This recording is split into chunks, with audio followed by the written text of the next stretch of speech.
14 part 131 find the range of the given data set, यानी निम्नलिखित data set के लिए परास की गणना कीजिए। तो देखिए, इससे पहले आपको याद होगा कि कुछ पार्ट्स में मैंने आपको रेंज कैलकुलेट करना बताई थी। ठीक है, वो क्या होता था, L minus S means largest minus smallest value. अब या वो तो क्या होता था, अभी तक आपने जो किया वो अनग्रुप्ड डेटा का किया था। ठीक है, वहां पर ग्रुपिंग नहीं थी, अनग्रुप्ड डेटा था। लेकिन यहाँ पर आपको क्या दे दिया, ग्रुप्ड डेटा दे दिया है। ठीक है, विद क्लास इंटरवल्स। तो अब आपको क्या करना है, अब आपको पहले वैल्यू निकालनी पड़ेगी, राइट। तो देखिए, अब जैसे इसे पूरा टेबल बनाने के बजाय मैं आपको डायरेक्ट शॉर्ट थोड़ा बताऊंगा कि आप x निकालना है। बेसिकली आपको इन दोनों का आधा निकालें तो कितना आ जाएगा, 0 + 5/2 2.5 आ जाएगा। अब दोनों में 5 का गैप है तो 5 जोड़ते जाइए, 7.5 ये आ जाएगा, 12.5 ये आ जाएगा, और 17.5 ये आ जाएगा, और 22.5 ये आ जाएगा। ठीक है, या आप इंडिविजुअल निकालें तो थोड़ा टाइम लगेगा। 5 + 10 करोगे डिवाइड बाई 2 7.5, 10 + 15/2 12.5। तो बेसिकली आप फर्स्ट निकाल लें और उसके बाद जो है जितना डिफरेंस है वो ऐड करते जाएं। तो यहाँ पे देखेंगे लार्जेस्ट वैल्यू कितनी है, 22.5, स्मॉलेस्ट कितनी है, 2.5। तो रेंज जो है आपकी क्या निकलेगी, L माइनस एस, यानी 22.5 माइनस 2.5 इक्वल टू 20, यानी ऑप्शन सी आपका करेक्ट आंसर होगा। चलिए मूव करते हैं नेक्स्ट क्वेश्चन पे। ये क्वेश्चन काफी अच्छा है। ठीक है, 2016 में आया हुआ क्वेश्चन है, राइट। तो चलिए डिस्कस करते हैं इसे। ये कह रहा है, if a variable has 3 values k 0 minus k 0 और 3k, यानी आपके x की वैल्यू ये दे दी है। यहाँ पर क्या लिख लेते हैं, यहाँ पर -k 0 एंड 3k, राइट। ये आपकी वैल्यू दे रखी है, और इन करस्पॉन्डिंग फ्रीक्वेंसीज ये कह रहा है with corresponding frequency as 3k 2k and k।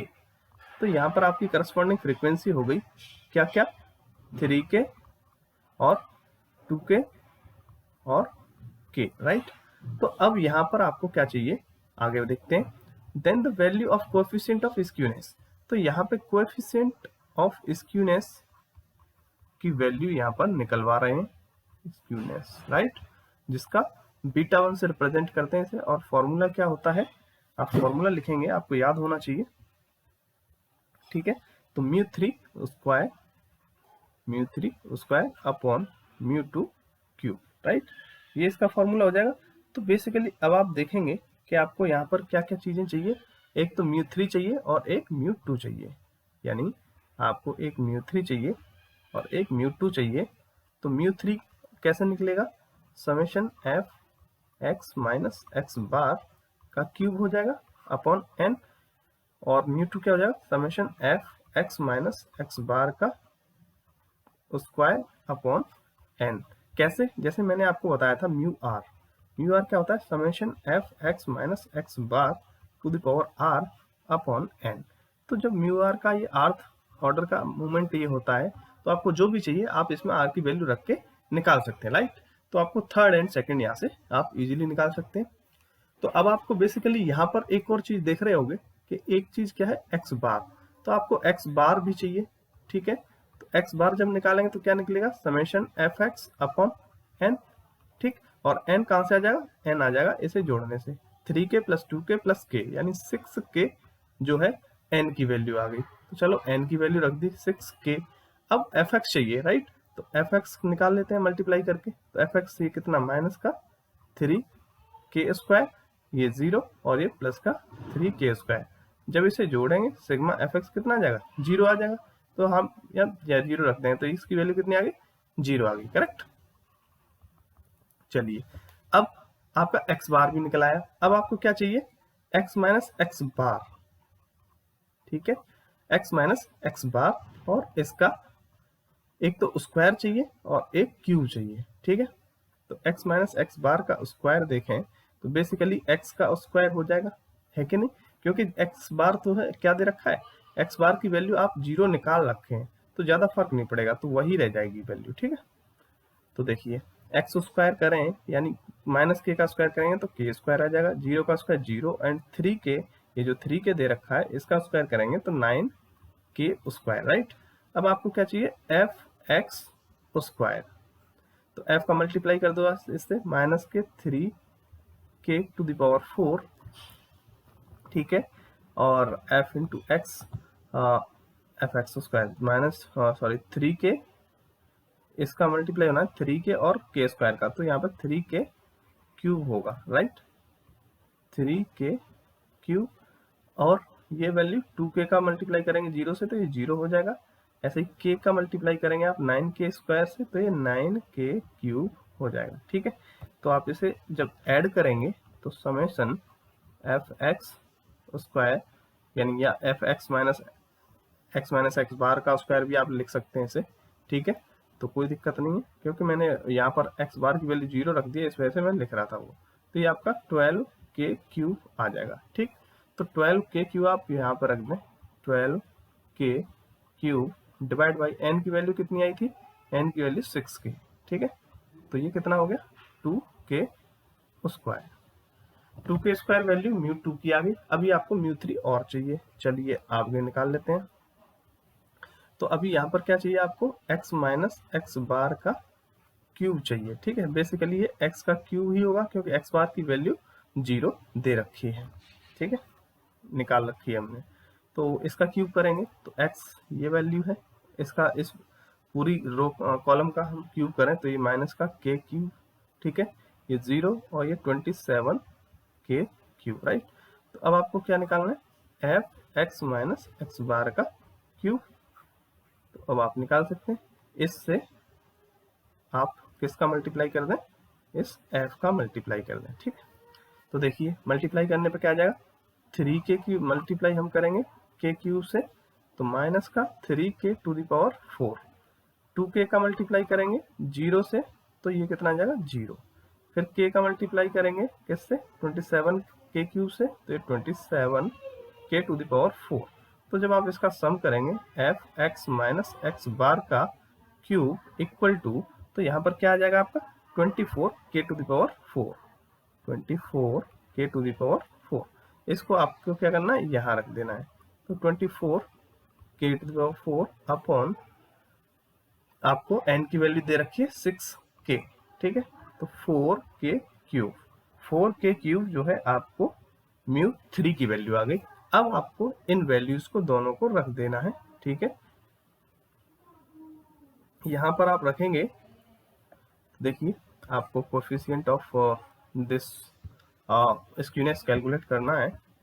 तो देखेंगे यहाँ पर म्यू 3 का स्क्वायर करना है। म्यू 3 कितना आया है आपका 4k क्यूब, और इसका करना है आपको स्क्वायर, राइट। अब नीचे म्यू 2 का क्यूब, म्यू 2 कितना आया है 2k स्क्वायर, और इसका क्या करना है क्यूब करना है, राइट। तो ये 16k टू द पावर 6 हो जाएगा और ये 8k टू द पावर 6 हो जाएगा। तो इससे 2 टाइम्स ये कट जाएगा, इसकी वैल्यू आ गई 2, यानी ऑप्शन बी आपका करेक्ट आंसर होगा, राइट। तो यहाँ से आई होप आपको इस क्वेश्चन में मजा आया होगा, काफी थोड़ा लेंथी है, इसे सॉल्व करने में टाइम लगता है, राइट। तो चलिए नेक्स्ट डिस्कस कर लेते हैं क्वेश्चन नंबर 133, राइट। यहाँ पर क्या दे रखा है और क्या पूछा है, देखिए बात करते हैं। If covariance of two variables x and y is 6, यानी कोवेरियंस दे रखा है, covariance of x and y कितना 6 दे रखा है। Have their corresponding standard deviation, यानी सिग्मा x कितना दे रखा है 3 दे रखा है, सिग्मा y कितना दे रखा है 5 दे रखा है। फाइंड द कोरिलेशन कोएफिशिएंट, यानी r की वैल्यू यहाँ पर पूछी है। तो ये सिंपली ये फॉर्मूला बेस्ड क्वेश्चन है, डायरेक्टली आ सकता है, बस वैल्यूज चेंज हो जाएंगी। तो जो इस केस में आपका जब आपका कोवेरियंस दिया हो और ये इंडिविजुअल दोनों रैंडम वेरिएबल के आपके जो है स्टैंडर्ड डेविएशन दे रखे हो, तो उस टाइम पर आपके कोरिलेशन कोएफिशिएंट का फॉर्मूला जो होता है वो covariance of x, y upon sigma x into sigma y ये होता है। अब आपको वैल्यूज यहाँ पे रख देनी है, ठीक है। कोवेरियंस कितना है 6 अपॉन 3 कितना है सिग्मा x और सिग्मा y 5 है, तो ये 6/15 यानी 0.4 आंसर आ जाएगा। तो आप देखेंगे ऑप्शन सी इसमें करेक्ट आंसर होगा, ठीक है। और आपको याद होगा कि एक पार्ट इससे पहले पार्ट में एक 1.1 की वैल्यू दे रखी थी r की और पूछा था इसका मतलब क्या है, ठीक है। तो इससे मैं रिकॉल ये कराना चाह रहा हूँ कि देखो r की वैल्यू देख रहे हैं आप -1 से 1 के बीच में जा रही है, ठीक है। तो इस वजह से वो क्वेश्चन में वो कैलकुलेशन ही गलत थी, तो वो उसका आंसर था। तो आई होप आपको वो रिकॉल हो गया होगा। ठीक है, तो चलिए नेक्स्ट क्वेश्चन डिस्कस कर लेते हैं। 34, a set of data involving 4 tropical feed stuff tried 20 chicks is given. ठीक है, 20 चिक्स की 4 ट्रॉपिकल फीड दे रखी है और हर एक में 5 होंगे, तो 4 इंटू 5 तभी तो 20 आएगा। ठीक है, तो एक तरीके से इसका सिंपली वन वे क्लासिफिकेशन किया गया है। ठीक है, तो डाटा ऑफ 10, तो ये पूछ रहा है कि मतलब ये किस टाइप का है, वन वे क्लासिफिकेशन है या टू वे क्लासिफिकेशन है। तो ये वन वे क्लासिफिकेशन है, और ये किस में आप पढ़ेंगे इसे, आप इसे अनोवा में पढ़ेंगे। ठीक है, चलिए नेक्स्ट आगे डिस्कस कर लेते हैं। 135, if the null hypothesis is in ANOVA one way classification, the study of variances due to different sources is, यानी ANOVA में शून्य परिकल्पना एक तरह से वर्गीकरण कश्मीर के विभिन्न स्रोतों, स्टडी ऑफ वेरिएंसेस, यहाँ पर variances due to different sources, यहाँ पर ये कुछ गलत लिखा है हिंदी में। ठीक है, तो इसे करेक्ट कर लेना। यहाँ पर बात हो रही है कि नल हाइपोथेसिस की बात करें तो इसका अनोवा वन वे क्लासिफिकेशन में तो क्या मतलब है, जैसे नल हाइपोथेसिस एक्सेप्ट होती, जैसे नल हाइपोथेसिस इसे बोलते हैं नल हाइपोथेसिस, तो ये देखो दो ऑप्शन होंगे, या तो ये एक्सेप्ट होगी और या फिर रिजेक्ट होगी। अगर एक्सेप्ट होगी उस केस में क्या होगा, उस केस में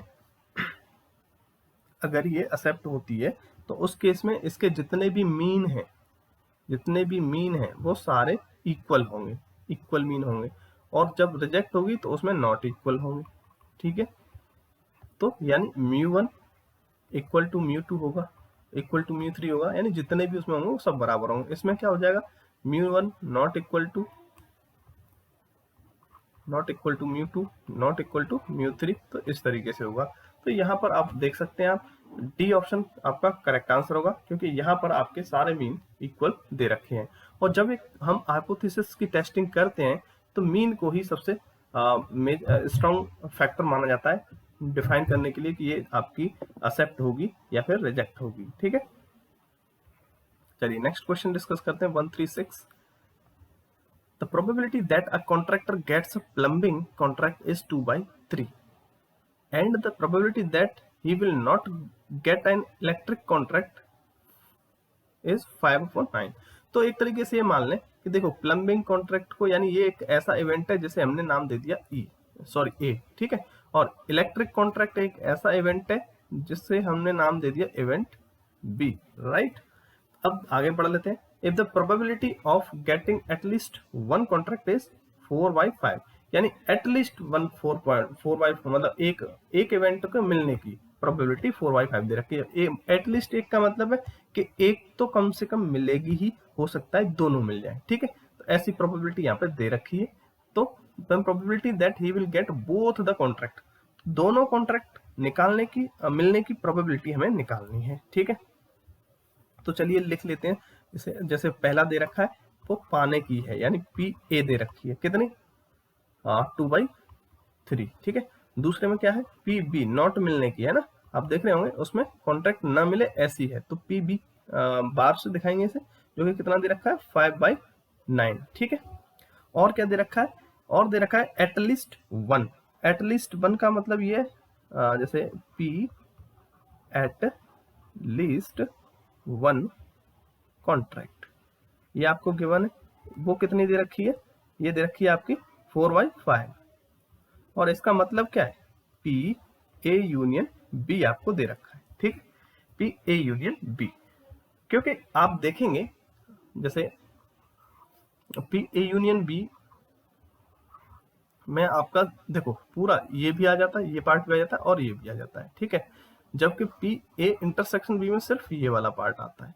तो इसका मतलब ये है कि ए यूनियन बी आपका यहाँ पर ये दे रखा है, और पूछा क्या है, दोनों को पाने की प्रोबेबिलिटी पूछे, यानी ये वाला क्वेश्चन आपको पूछा है। तो पी ए इंटरसेक्शन बी आपको पूछा है, तो आप इसे लिखेंगे तो क्या लिखेंगे, P A plus P B minus P A union B. Right, तो आपको ये लगा देना है। तो देखिए आपको किस किस चीज की जरूरत है, पी ए कितना दे रखा है 2/3 दे रखा है, प्लस पी बी दे रखा है पीबी नहीं दिया, आपको दिया क्या है, पीबी बार दे रखा है, तो आप यहाँ से क्या निकाल सकते हैं, पीबी निकाल सकते हैं। वो कैसे निकालेंगे, 1 माइनस पी बी बार, तो 1 माइनस 5/9 इक्वल टू 4/9 आपका इसका आ जाएगा। चलो 4/9 जो है इसे रख लेते हैं, minus P A intersection B, वो कितना दे रखा है, पी ए इंटरसेक्शन बी यहाँ पर अभी देखा था, sorry union B, A union B है 4/5 दे रखा है, तो ये भी आप रख दें इसमें, ठीक है। तो आप जैसे फर्दर सिंप्लीफाई करेंगे तो आपको मिलेगा, जैसे ये इसे भी 3 का मल्टीप्लाई कर लें और इसे भी 3 का कर लें, तो 6/9 प्लस 4/9 माइनस 4/5, तो ओवरऑल एलसीएम 45 आ जाएगा, ठीक है। और ये 9 15 4 6 10 50, ठीक है, माइनस 36, तो ये 4/45 जो है आपका करेक्ट आंसर आ जाएगा, और 14y, राइट, 14/45, यानी ऑप्शन बी आपका करेक्ट आंसर होगा, ठीक। आई होप आपको समझ में आ गया होगा, ये इजी क्वेश्चन था। अब देखिए, for any two event A and B which is correct, तो जैसे मैंने प्रोबेबिलिटी की सारी प्रॉपर्टीज आपको बताई थी एक इवेंट के केस में, है ना। जब 2 इवेंट हो तो 2 के केस में आपको ये कुछ फॉर्मूले याद करने पड़ेंगे, और 3 इवेंट हो तो 3 के केस में फॉर्मूले याद करने पड़ेंगे। तो इनिशियली मैंने सारे एक जगह बता दिए जिससे आपका कोई क्वेश्चन छूटे नहीं, ठीक है। चलो फिर भी बता देते हैं, P A intersection B equal to P B intersection P B intersection A, बिल्कुल सही है ना। आप एसोसिएशन इधर से देख लें या उधर से, दोनों में मतलब लाई करता है, सेटिस्फाई करता है, ठीक है। और P A intersection B bar अगर देखें तो वो क्या होगा, P A minus P A U intersection B, ठीक है, ये होगा। आप चाहें तो इसे खोल के सेटिस्फाई कर सकते हैं, ओपन करके, तो वो हो जाएगा, मतलब सही है, आप सीधा याद कर लें।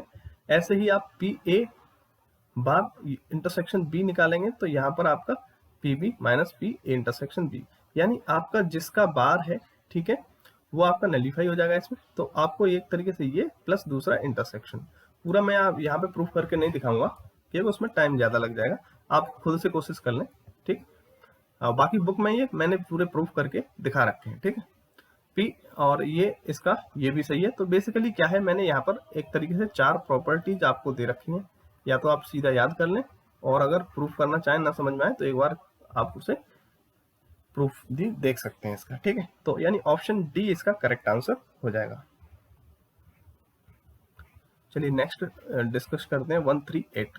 ये क्वेश्चन आपके लिए है, क्यों, क्योंकि मैंने इससे पहले 2 पार्ट में मैं लगातार बता चुका हूँ, फिर भी थोड़ा सा हिंट दे देता हूँ आपको जिससे याद आ जाए। SRS WOR और SRS WR, ठीक है, आपके रिवीजन के लिए, वैसे मैं बता देता लेकिन रिवीजन के लिए छोड़ रहा हूँ कि टोटल आउटकम बताइए आप, ठीक है, कितने होंगे, टोटल आउटकम के बाद आप प्रोबेबिलिटी बताइए, ठीक है, प्रोबेबिलिटी दोनों के केस में प्रोबेबिलिटी, तो इससे आपका रिकॉल हो जाएगा, ठीक है। बस ये क्वेश्चन मैंने चेंज कर दिया है, लेकिन ये चीजें मैंने बोला था आपके यहीं से 4 क्वेश्चन बन जाएंगे, ठीक है, तो वही चीज यहाँ से पूछ ली गई है 4 क्वेश्चन में अलग अलग। 139 के डिस्कस करें, increase in the sales of garments during Durga Puja is associated with, देखो कोई भी पर्टिकुलर फेस्टिवल पे, किसी भी पर्टिकुलर टाइम पे अगर हर साल सेम ट्रेंड देखने को मिलता है तो उसे हम बोलते हैं सीजनल वेरिएशन। तो दुर्गा पूजा के टाइम पर जो सेल में इंक्रीज होना ये हर साल का है, ठीक है, तो ये आपका सीजनल वेरिएशन कहलाएगा, ठीक। ऐसे ही मैंने एग्जांपल दिए थे, आई होप इससे पहले पार्ट में दिए थे आपको कई सारे एग्जांपल के, दुर्गा पूजा का दिया था, एक और दिया था आपको, ठीक है। तो यहाँ पर क्वेश्चन नंबर 140 की बात करें, if the sales Y versus time trend is given as this, जहां पर ओरिजिन कितना है 2010 ओरिजिन है, और ये इक्वेशन दे रखी है। अब कह रहा है कि अगर ओरिजिन हम 2015 लें तो क्या होगा, ठीक है। तो देखिए, अगर इसका टाइम जो है, ये टाइम जो है एक्स से रिप्रेजेंट किया गया, इसका टाइम एक्स है तो इसका टाइम कितना हो जाएगा, x + 5 हो जाएगा। तो आपको करना क्या है, ये जो y = 16.25 + 1.25x, ये जो दे रखा है इसमें x की जगह पे क्या रख देना, x प्लस 5 रख देना है। तो 16.25 प्लस 1.25 x प्लस 5, राइट। आगे सिंप्लीफाई करेंगे, 16.25 प्लस 1.25 x प्लस 6.25, ठीक। आप इसे जोड़िए तो 16 6 22 यानी 22.5 प्लस 1.25 x, ठीक है। देख लीजिए आपका डी ऑप्शन करेक्ट आंसर हो जाएगा। आई होप आपको समझ में आ गया होगा ये, और मैंने काफी शॉर्ट में बताया क्योंकि इससे पहले मैं कई सारे क्वेश्चन करा चुका हूं ऐसे, ये बस उसका एक एक्सटेंडेड वर्जन है, राइट। आई होप आपको समझ में आ गया होगा। इसकी पीडीएफ जो है आपको डिस्क्रिप्शन बॉक्स में मिल जाएगी, आप वहां से डाउनलोड कर सकते हैं, ठीक। और इसके आंसर्स भी नीचे दे रखे हैं, तो आप जो मैंने डू योरसेल्फ बोला है उसका आंसर भी आप मैच कर सकते हैं, ठीक है।